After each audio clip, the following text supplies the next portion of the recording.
Welcome people of Switchdom.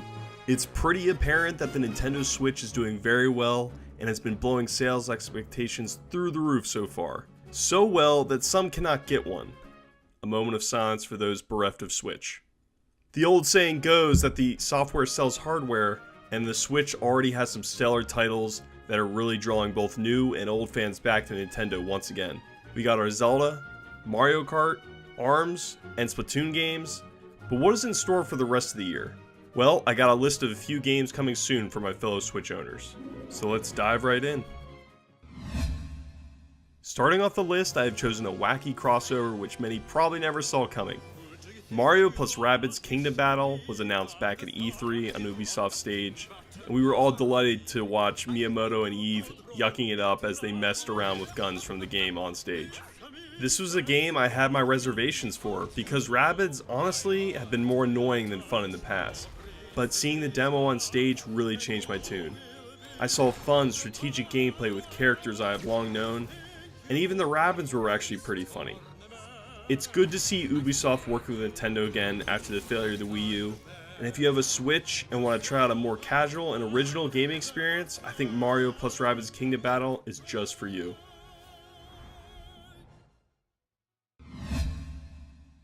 If you're in a really feeling it kind of mood, I thought Xenoblade Chronicles 2 would be a great number 4 on this list. Now, if you really want a more hardcore experience that might last over 100 hours, the Xenoblade franchise is the perfect game for you. Games in the Xenoblade series that I'm familiar with feature deep RPG elements as well as more action RPG gameplay. Now, I never got around to playing Xenoblade Chronicles on the Wii or the new 3DS, but I have heard that it is a stellar JRPG. As far as I know, playing the first game won't be a requirement to play the second, but if you can't wait for Xenoblade Chronicles 2, then you have options. I personally can recommend Xenoblade Chronicles X, which is the only game I have played in the franchise so far.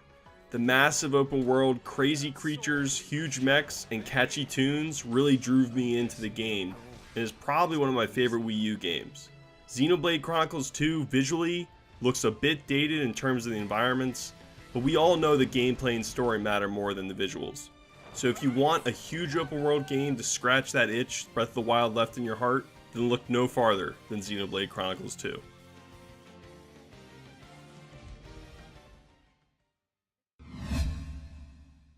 Sitting at number 3, we have a game that visually may remind some of the Darksiders franchise. Battle Chasers Night War is helmed by the visionary comic artist Joe Mad, and is being developed by former Darksiders developers who are now working under the name of Airship Syndicate. Now, I know visuals don't make a game, but the art and atmosphere for this game really drew me in right away. Boasting a steampunk fantasy world, I just couldn't resist not looking into this game more. The game goes for classic turn-based combat and top-down dungeon crawling, which can be generated randomly for endless exploration and loot. The characters featured have great design and style that set them apart from each other. Unique items and weapons to craft with are available throughout the game as well, so keep your eyes peeled. So if Xenoblade isn't your cup of tea in terms of RPGs, I would highly recommend checking out Battle Chasers and discover the mysteries of the Crescent Isle.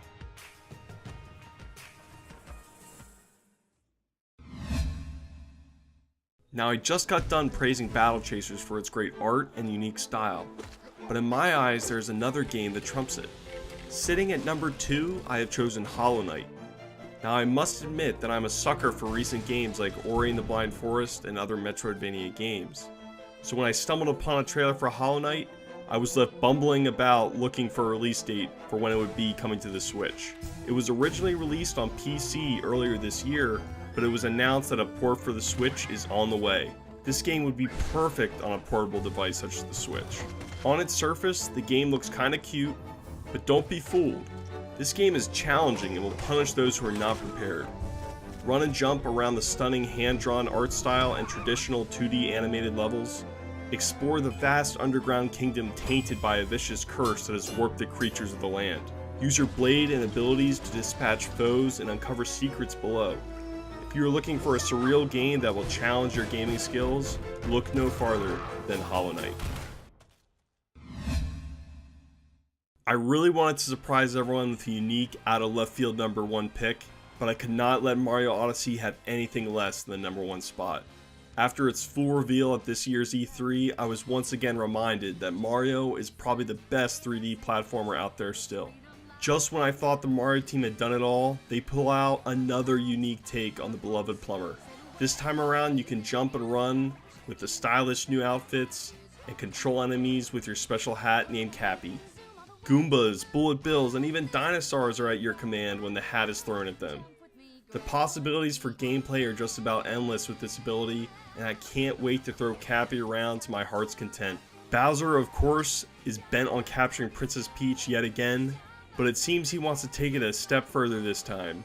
He's hired a bunch of evil wedding planners to prepare the fateful wedding between the princess and the King Koopa. I don't think Bowser invited Mario, so it's up to you to crash the wedding and save Princess Peach. Wahoo! And with that, everybody, that's my top 5 upcoming 2017 Switch games. I don't know if you agreed with me, but if you didn't, please let me know what games I missed. And go ahead and rank them too. I would love to look at that and share my opinion on those games.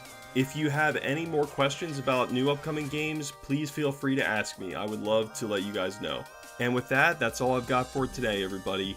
Thanks again for watching, and make sure to stay tuned here at the Geek XP and subscribe if you want more Switch coverage. Alright everybody, I'll see you at your next save.